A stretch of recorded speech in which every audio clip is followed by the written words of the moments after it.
A beautiful day in Northern Mindanao, especially to our grade 8 learners. I am Teacher Rem from the Division of Hingoog City. Let's make learning English as easy as ABC. Make sure that you are in a comfortable area with your module, notebook, and pen. Today, we will use Quarter 3, Module 2, Lesson 6. Today, you will be able to define bias, enumerate biases of authors, and examine biases for or against made by the author. What comes to your mind when you hear the word bias? How can you say that someone or something is biased? I'm sure you want to learn more about it. Are you ready, grade 8 learners? Very good! Let's begin with a review of your previous lesson. Last time, you have learned that there are 3 ways of citing sources. Can you still remember them?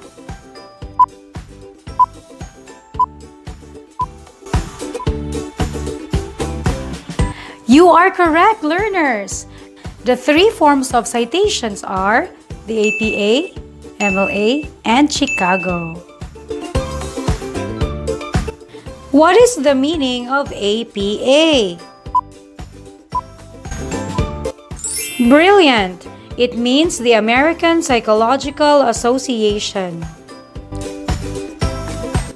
The APA format is commonly used in citing academic sources, particularly in education, psychology, and sciences. It is intended to help readers better comprehend content and to avoid language bias wherever possible. The second citation style is the MLA. What does the acronym stand for? Superb! MLA stands for Modern Language Association. The MLA format is commonly used in the humanities. It has been adopted and used in numerous other disciplines in multiple parts of the world. So we have the APA and the MLA in citing sources. What is the third one? Excellent! It is the Chicago style. The Chicago, also known as the Turabian style, is generally used when citing sources for business, history, and fine arts. Learners, can you enumerate the 3 common citation formats?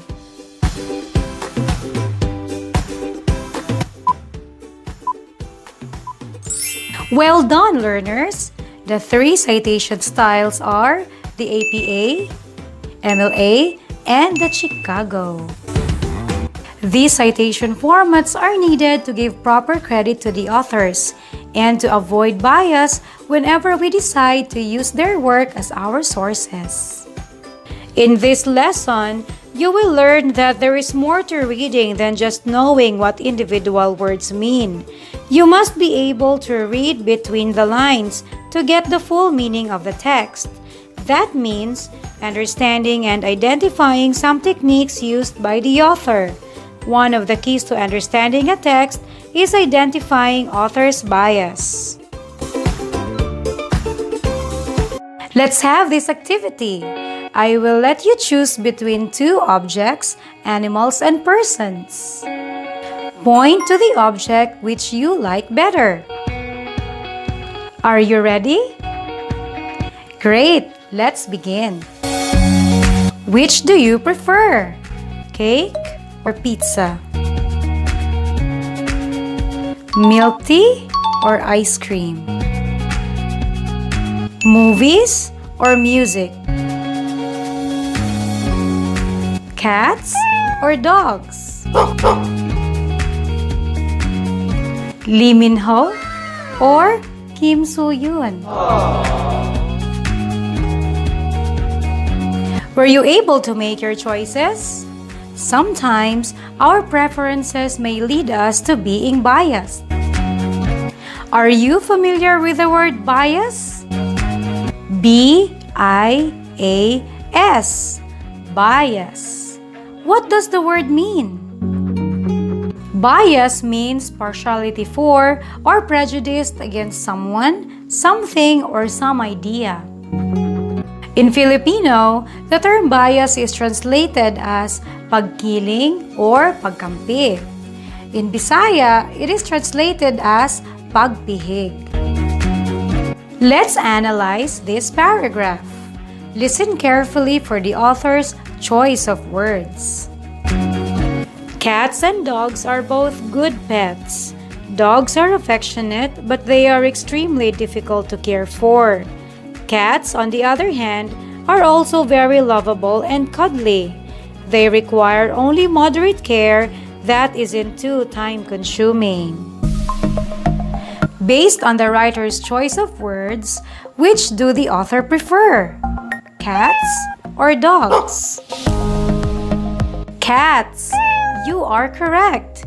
You have just identified a bias. How about you? Do you also prefer cats over dogs just like the author? That's great. Remember, we all have biases that reflect our opinions and our particular outlooks about life. It is perfectly normal and part of being human. Almost every piece of writing shows a little bit of bias. A reader's job is to recognize biases and think critically about them to determine how much they affect a writer's presentation of his or her ideas. What is bias in writing? It is a prejudice against something or a favoritism of what an author is writing about. Here are the 5 steps in recognizing bias from a text. Number 1. Look for loaded words and phrases. Words that are charged with emotion, whether positive or negative, can reveal an author's opinion about his or her topic. For example, reading for pleasure is a waste of time. People who spend hours on reading don't get to live in the real world. They don't really learn anything that is useful about dealing with everyday people and problems. Plus, teachers always make us read texts that are boring. Which words and phrases are charged with emotions?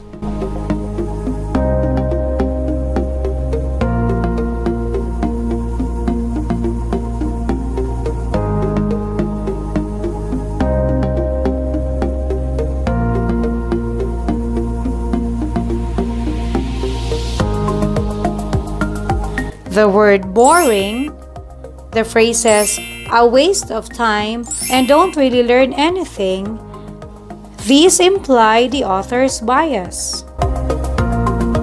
Let's go back to the paragraph. What is the topic? Correct. It is about reading for pleasure. What is the author's bias on the topic? Is it for or against? Correct. The author is against reading for pleasure. Number 2.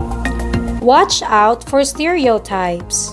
A stereotype is an overgeneralized belief about a particular category of people. If the author labels an entire group, the writing is most probably biased. For example, women are better than men in so many ways. Whether at home or at work, women always excel. In fact, there is almost nothing that women cannot do better than men. On what stereotype does the author show bias?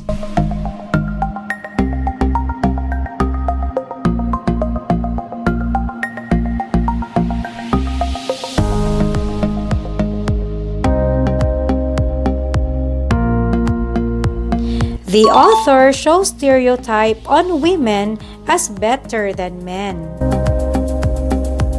Let's take a closer look to the text. What was it all about? Excellent! It is about women. What is the author's bias on women? Is it for or against? You are correct. The author's bias is for women. Number 3. Notice unclear language or generalization.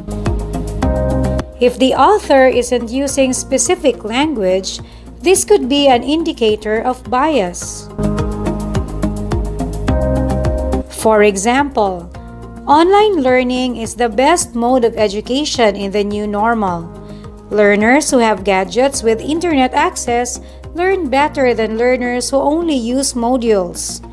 The internet is expensive though. Which does the author prefer? Online learning or modular learning?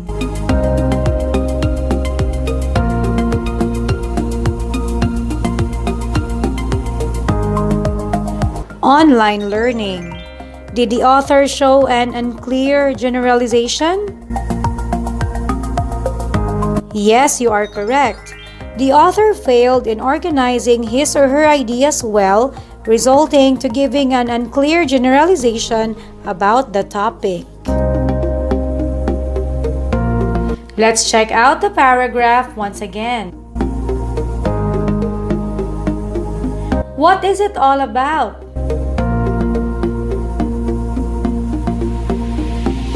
Very good. It is about online learning.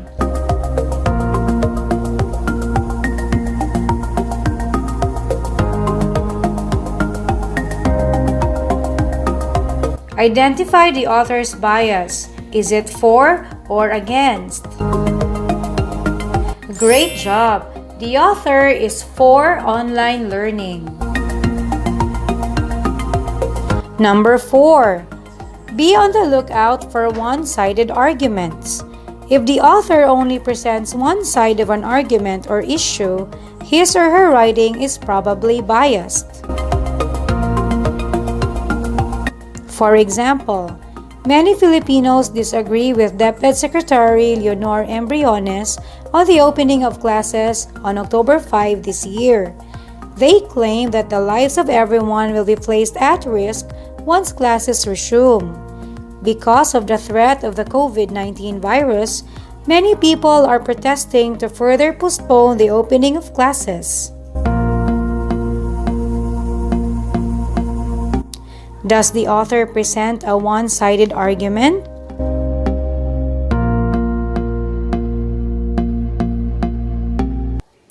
If your answer is yes, you are correct. The author's argument on the issue is one-sided and failed to explain the DepEd Secretary's side regarding the opening of classes. One more time, learners. Let's check out the text. What is it all about?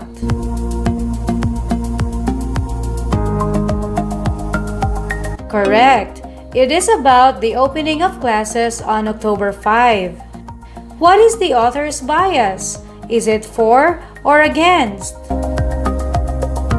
Incredible job! The author is against the opening of classes on October 5. Lastly, number 5.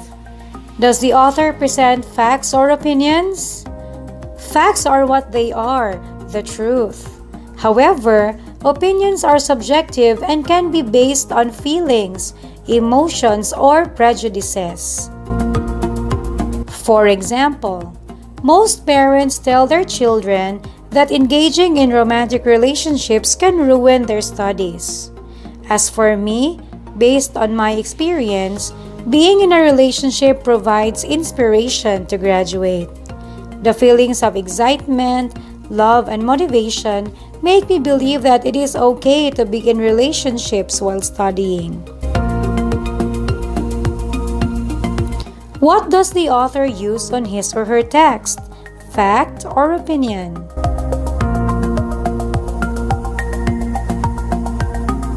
It is an opinion. The author shows bias according to his or her opinions and feelings.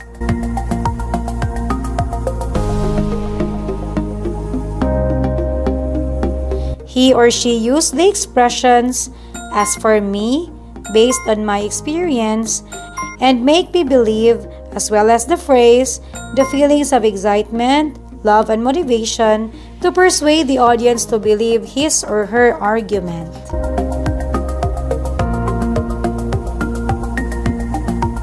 Going back to the text, what is it all about?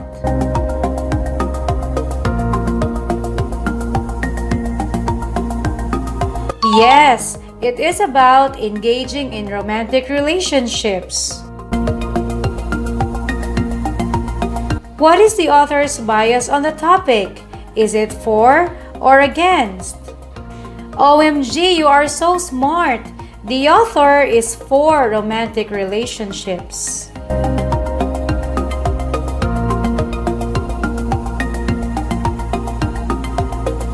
How about you? Do you agree with the author that it's okay to have boyfriends and girlfriends while studying?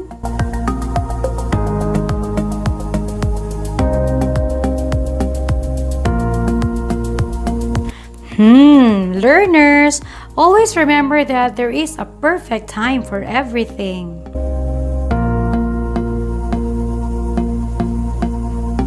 It is more important to listen to your parents. Prioritize your studies before having romantic relationships. Let's have a wrap-up for today's lesson. Today, you learned that all of us have biases that reflect our opinions about life. Nearly every piece of writing shows some sort of bias. A reader's job is to recognize biases and think critically about them to determine how much they affect a writer's presentation of his or her text. We also learned that there are 5 steps in recognizing bias in texts. Let's recall together.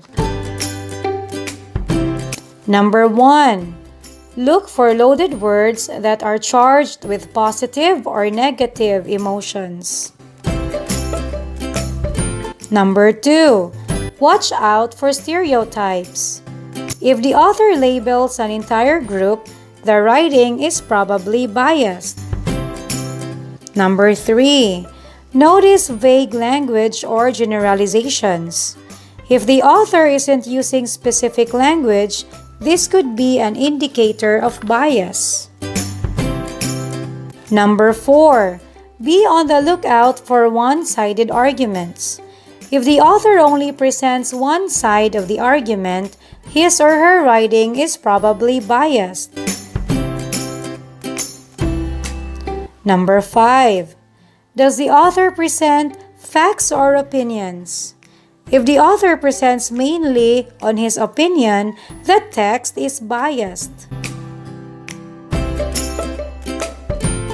With the power of our critical thinking skills, it would be easier for readers to examine a text for the author's bias.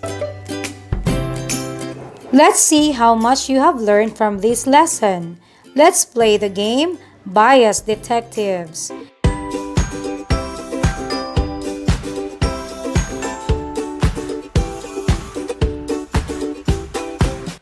What is bias?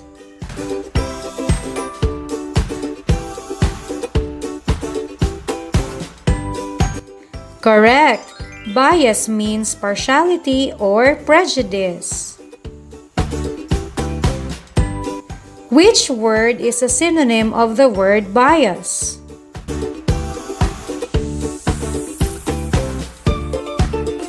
Great job! The term favoritism is synonymous or has a similar meaning with the word bias. Let us now test your critical thinking skills in identifying the author's bias in texts. Analyze the following paragraphs if the author shows bias or not.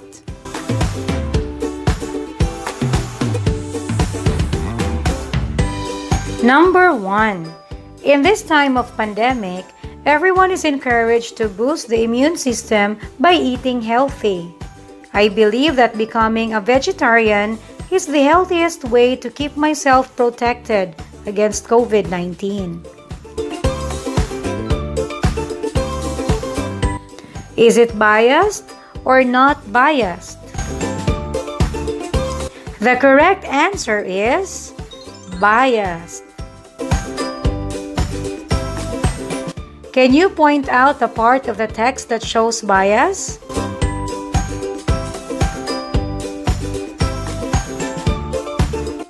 Well done! The last sentence gave us the hint that the author shows bias in writing. The author expresses his or her opinion on becoming a vegetarian. What is the author's bias on vegetarianism? Is it for or against? Very good! The author's bias is for vegetarianism. Number 2. Many people say that fluency of speaking English does not determine intelligence. In schools, students who are good in English are not as good in math. However, those who can speak in English are often tagged as smarter than those who are good in math. Is the text biased or not biased? The correct answer is biased. What makes the text biased?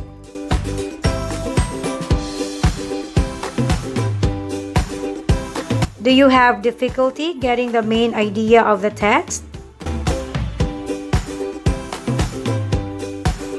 Very good. The author used unclear language and a vague generalization. Thus, it is biased. What is the author's bias on fluency of speaking English? Is it for or against? The correct answer is uncertain.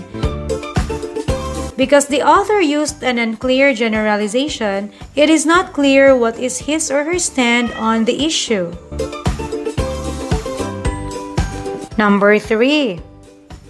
Filipinos top the rank of social media users in Asia. It has become an important part of our everyday lives. According to BusinessInquirer.net on 2019, a Filipino spends an average of 4 hours and 12 minutes per day on social media sites for communication, information, and entertainment.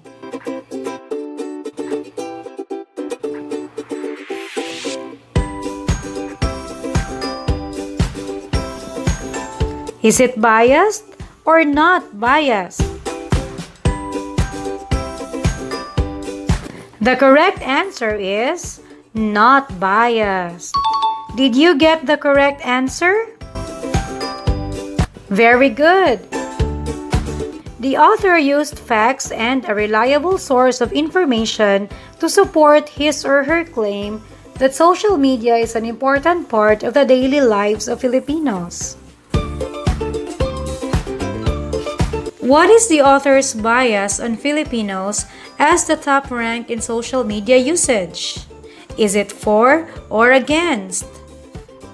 Wow, you are so smart! The author's bias is for Filipinos as the top rank in social media usage. You did an incredible job today, grade 8 learners! You have learned what bias is and identified biases made by the author through the power of your critical thinking.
Read any article from a newspaper or magazine and see if the author shows some biases. Cut out the article and paste it on your English notebook. Then, identify biases shown by the author by underlining the parts of the text that show biases. And that concludes our lesson for today. See you again next time in another learning episode. Learning English is as easy as ABC. Together we win, Deped Normin.